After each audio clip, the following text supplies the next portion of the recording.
So let's have example number 4. We have x squared plus 6x plus 8y is equal to 7. We need to find the vertex, the focus, the P, latus rectum, axis of symmetry, and directrix. Okay? Paano natin siya gagawin? Paano natin makukuha yung mga yon? First, we need to combine muna yung magkakaparehas. So, we have x squared plus 6x. Then, yung 8y ilalabas from positive, magiging negative. 8y plus 7. Next, ipa-perfect square trinomial natin ngayon yung x squared. So, magiging x squared plus 6x plus yung third term natin, paano kunin? So, ating third term is, i-divide muna natin yung middle term natin ng 2. So, 6 divided by 2 is equal to 3. 3 squared is equal to 9. Next is equal to negative 8y plus 7. Okay? Since nag-add tayo ng 9 dun sa loob, mag-a-add din tayo dito sa labas ng 9. Okay? So, now, ifa-factor na natin to. So, kukunin na natin. So, square root of x squared is x. Copy natin yung sign ng middle term. Then, the square root of 9 is equal to 3. Squared is equal to negative 8. Y. 7 plus 9 is equal to 16.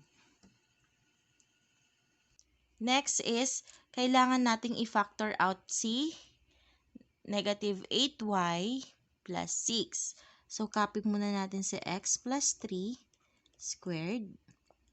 So, lalabas natin si 8, negative 8. So, y. So, 16 divided by negative 8 is equal to negative 2. Pag dinistribute mo siya, so negative 8 is equal to, negative 8 times y is equal to negative 8y. Negative 8 times negative 2 is equal to positive 16. So, ito na po yung ating equation ngayon. Now, we can determine now the vertex of our parabola. So, our vertex is from positive 3, pag nilabas mo yan, magiging negative 3 yan. From negative 2, which is k, ito yung k natin, from negative 2, pag nilabas mo yan, magiging positive 2. So, our vertex is negative 3 and 2. Next is the focus. How to find focus? Again, using our formula for the focus, we have h and k plus p. So, our h is negative 3. Now, we don't know yet the value of p. So, paano natin siya kukunin? So, katulad before, sa ating mga previous example, 4p is equal to, ano yung value na nandito, which is negative 8. Okay? Divide both sides by 4 para maiwan si p. Okay, so negative 8 divided by 4 is equal to negative 2. So, our p is negative 2. Then, makukuha na natin ngayon yung ating focus, yung coordinate ng ating focus. So, k is 2 plus our p, which is negative 2. So, 2 plus negative 2 is equal to 0. So, our focus now is negative 3 and 0.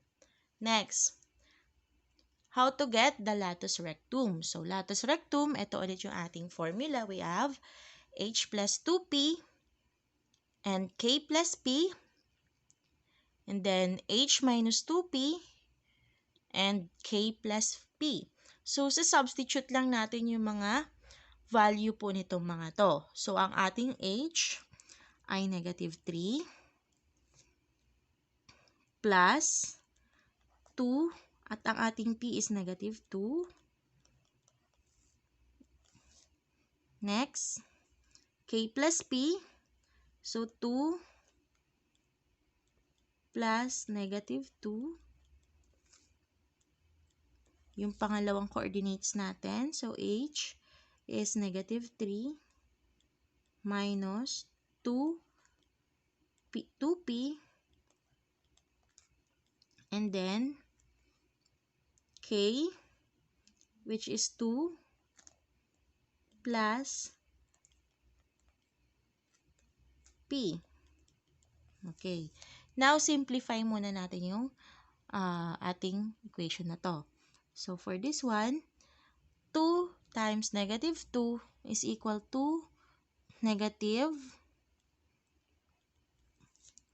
4. Negative 4 plus negative 3 is equal to negative 7. Yan yung x natin. For y, positive 2 plus negative 1 is equal to 0. So, yan yung first coordinate natin for the latus rectum. We have negative 7 and 0. Next, dun tayo sa kabilang coordinates pa. So, negative 2 times negative 2 is positive 4. Positive 4 minus negative 3 is equal to positive 1. Next, 2 plus negative 2 is equal to 0. So, ito na yung latus rectum natin. So, we have negative 7 and 0, tsaka 1 and 0. So, rewrite na natin siya dito.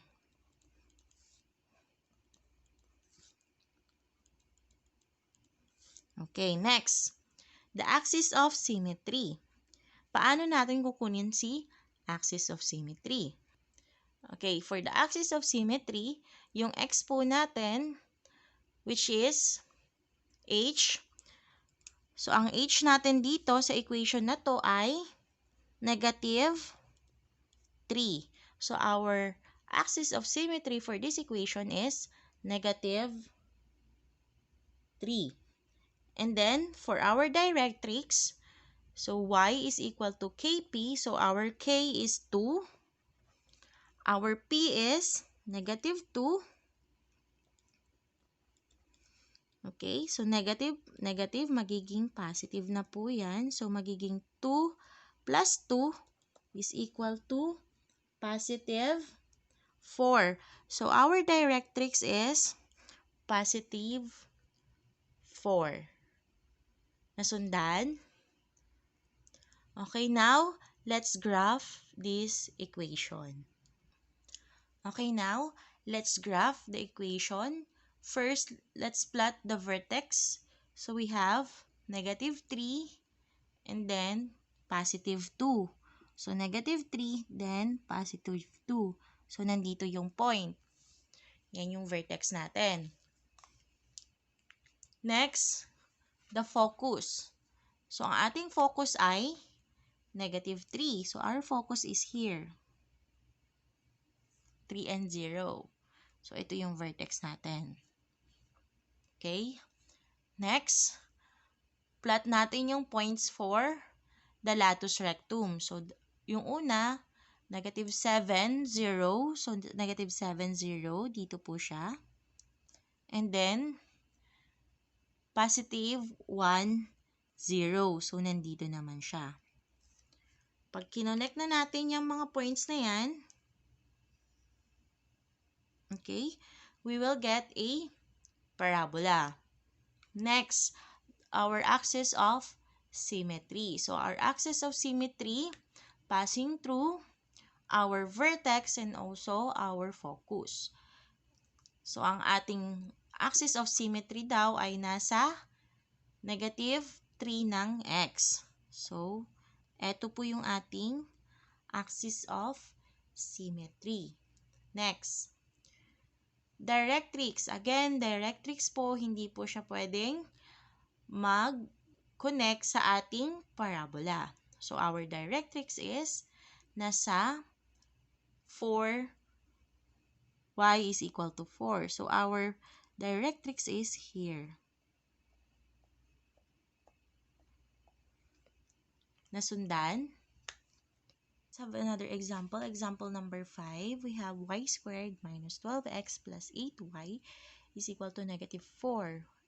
We're going to find the vertex, focus, latus rectum, the P, the axis of symmetry, and the directrix. Since yung y squared ang ating naka-quadratic form, our parabola will open left side or right side. Depende doon sa ating P, if it's positive or negative. First, pagsama-samahin muna natin yung mga magkakamuka dito sa equation natin. So, we have y squared plus 8y is equal to, yung negative 12x doon, pag nilabas natin, magiging positive 12x minus 40. Now, completing the square trinomial tayo. So, gagawin natin trinomial to, y squared. So, copy natin siya, y squared plus 8y, tapos yung ating third term. So, sa pagkuha ng third term, punta tayo dito sa ating middle term. So, divide natin siya by 2. So, 8 divided by 2 is equal to 4. 4 squared is equal to 16. Is equal to 12x minus 40. Since nagdagdag tayo ng 16 dun sa loob, magdadagdag din tayo ng 16 sa labas. Okay? Now, kunin na natin yung factor nito. So, square root of y squared is equal to y. Square root of 16 is 4. Kunin natin yung symbol sa middle term, which is positive. Okay. Next is 12x. So, negative 40 plus 16 is equal to negative 24. Next, if-factor out din natin yung nandun sa labas. Kopyahin natin ulit yan. y4 squared is equal to 12. Nilabas natin si 12. So, 12x divided by 12 is x. Then, negative 24 divided by 12 is equal to negative 2. Okay, now, makukuha na natin ngayon dito sa equation na to yung ating vertex, which is the h and k. Okay? So, first, kunin natin si h. Si h natin ay from negative 2. Pag nilabas mo siya, magiging positive 2. Positive 4. Pag nilabas mo siya, magiging negative 4. So, our vertex is 2 and negative 4. Next, find the latus rectum. Okay, so our focus. So, how to find the focus? Using our formula, we have h plus p and k. So, our h is 2 and our p is yun yung nawawala. Okay? So, paano natin makukuha yung P natin? So, for P, yung sa previous nating example. So, 4p is equal to, ano yung value dito? So, which is 12. So, 12. Divide both sides by 4. Makakancel na yon. Maiwan si p. So, 12 divided by 4 is equal to positive 3.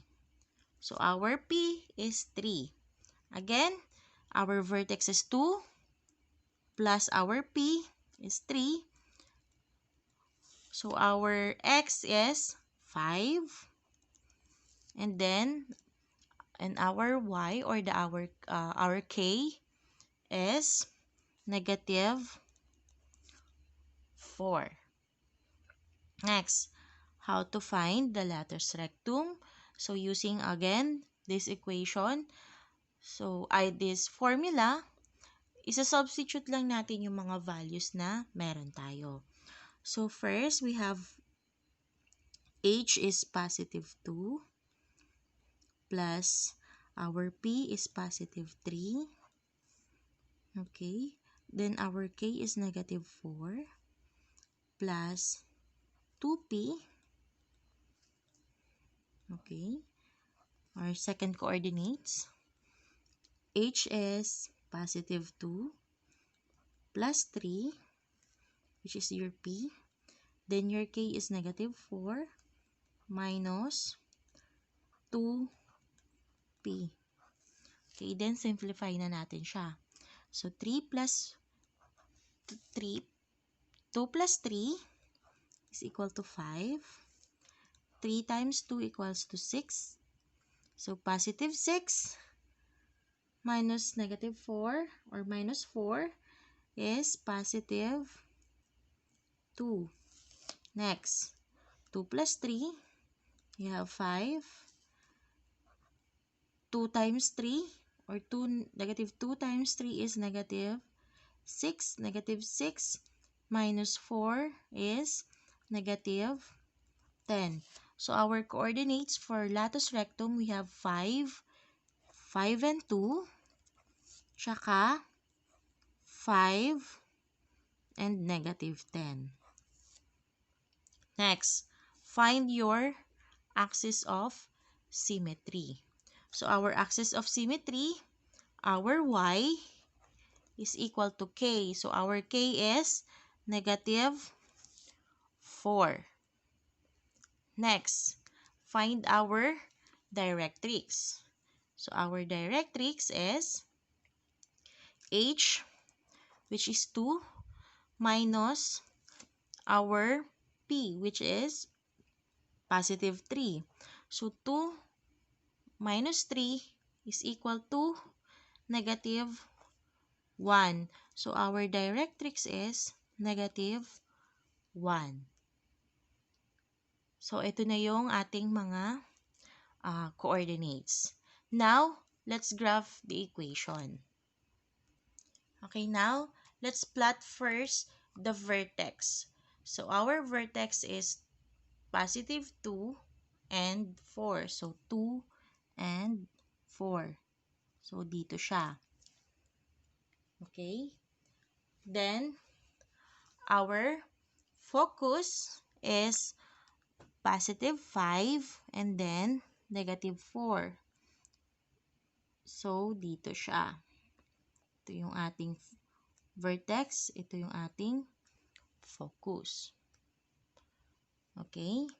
Next, our latus rectum. Our latus rectum is positive 5 tsaka positive 2. So, positive 5 and then positive 2. Dito siya. Next, positive 5 at saka negative 10. So, dito naman yung isa. Pag kinonect po natin yung mga dots na yan,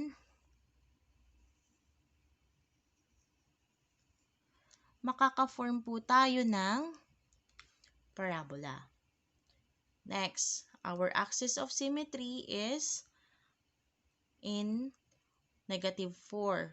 Again, our axis of symmetry, passing through our focus and also our vertex. So this is our axis of symmetry. And then, our directrix is -1. Okay, so our directrix is -1, so dito siya.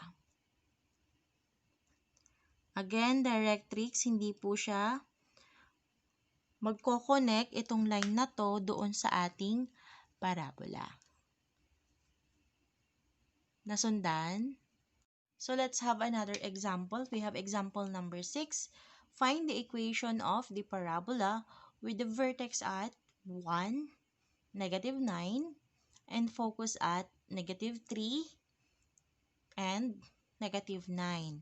So kanina, ang hinahanap natin is the vertex, focus, latus rectum, directrix, and axis of symmetry. Ngayon, ang hahanapin naman natin is the equation.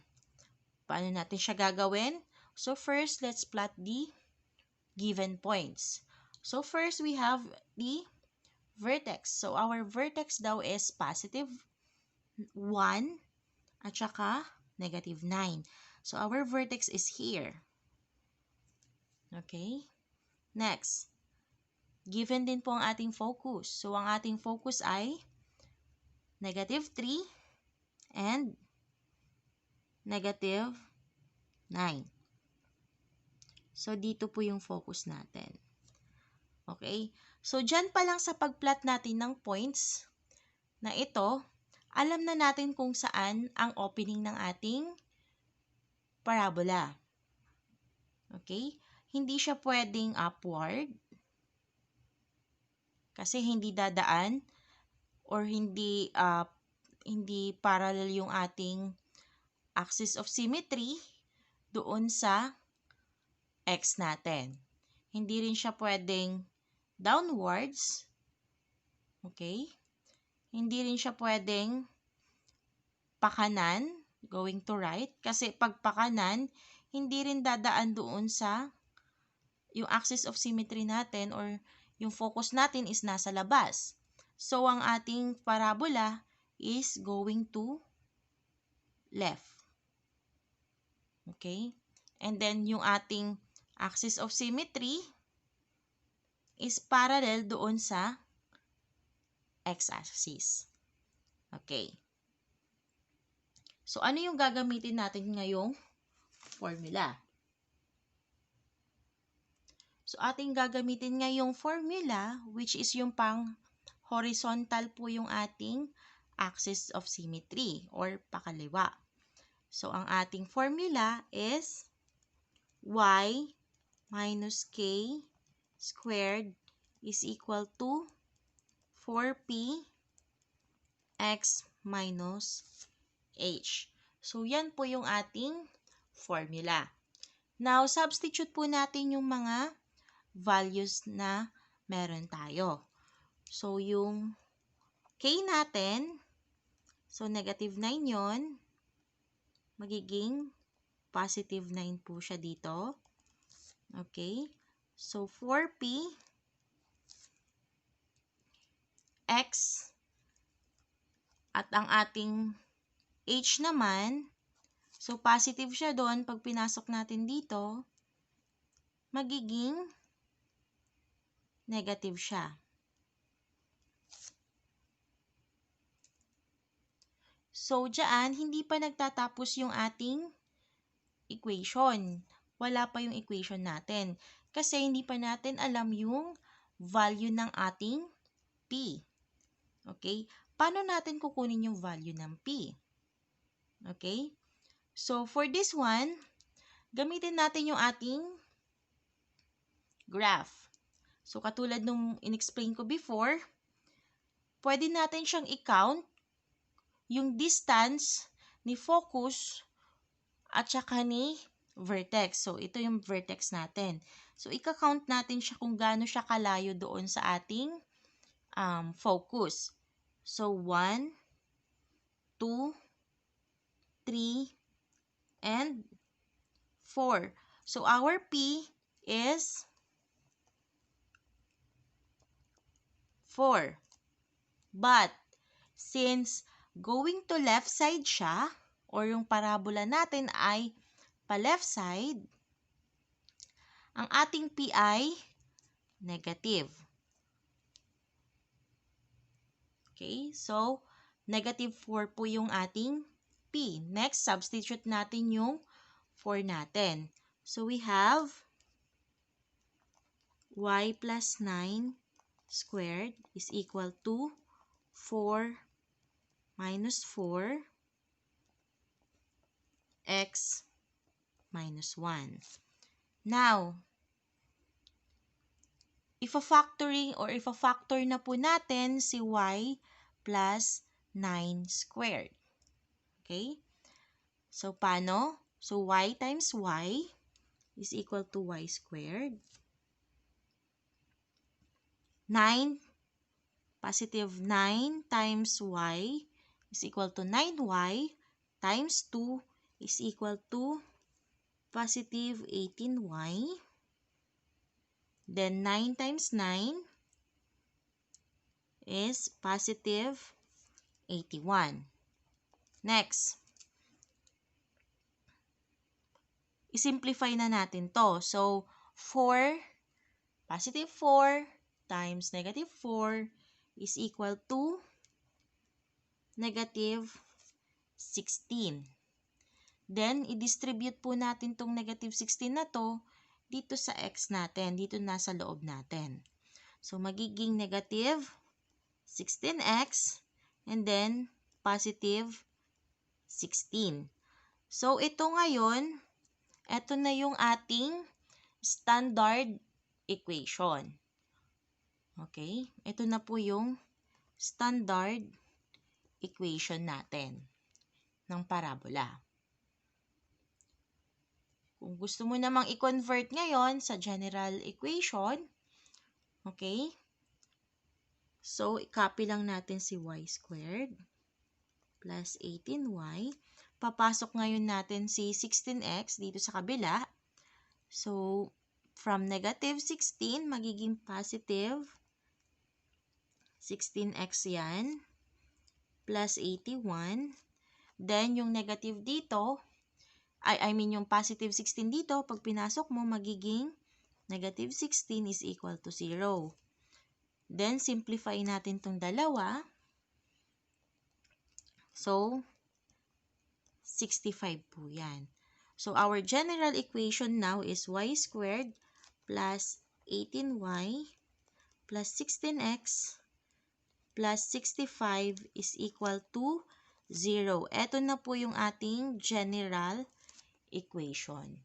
Nasundan ba? Let's have another example.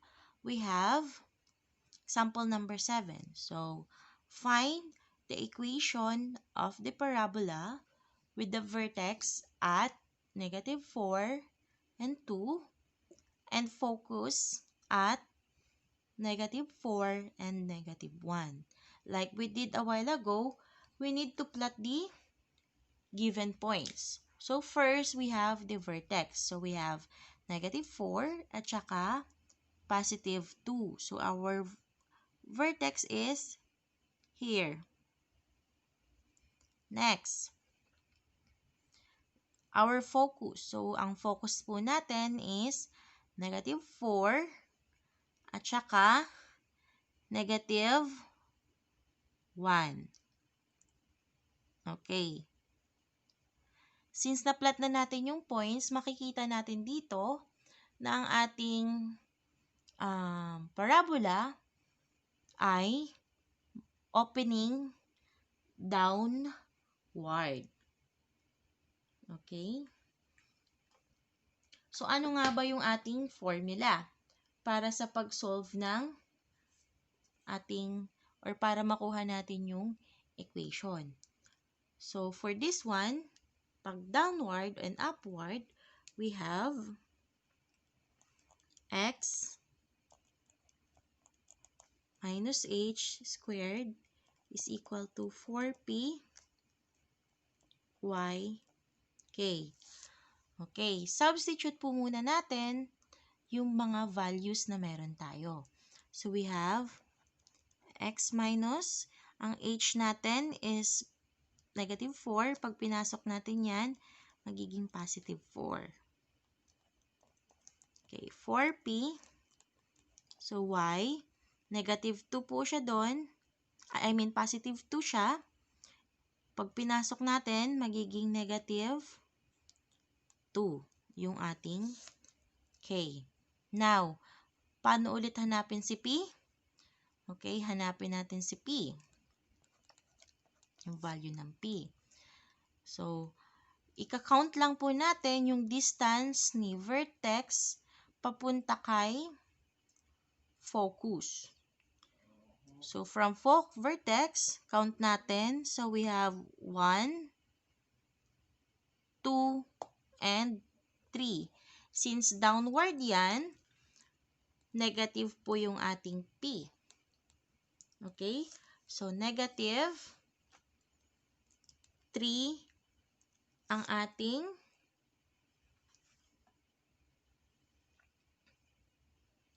ating p. Now, substitute na po natin yung p natin dito. Okay? So, we have x plus 4 squared is equal to 4 times 3, then y minus 2. Next, gagawin na natin siyang, or ifa-factoring na natin yung x plus 4 squared. So, paano? So, x times x is equal to x squared. 4 times x times 2 is equal to 8x. 4 times 4 is equal to 16. Then, simplify natin muna to. Negative 12. Distribute natin. So, negative 12 times y is equal to negative 12y. Negative 12 times negative 2 is equal to positive 24. Now, this is our standard equation. Okay? Kunin naman natin ngayon yung kanyang general equation. So, copy lang natin si x squared plus 8x. Yung negative 12y dito, pag pinasok natin, magiging positive 12y siya. Then, copy natin si 16. Yung positive 24 dito sa labas, pag pinasok natin, magiging negative 24 siya. And then, is equal to 0. Then, simplify po natin itong dalawa. Okay, 16 minus 24 is equal to negative 8. Then, copy na natin siya. So, x squared plus 8x plus 12y minus 8 is equal to 0. So, ito na yung ating general equation ng parabola. So, that's all for today.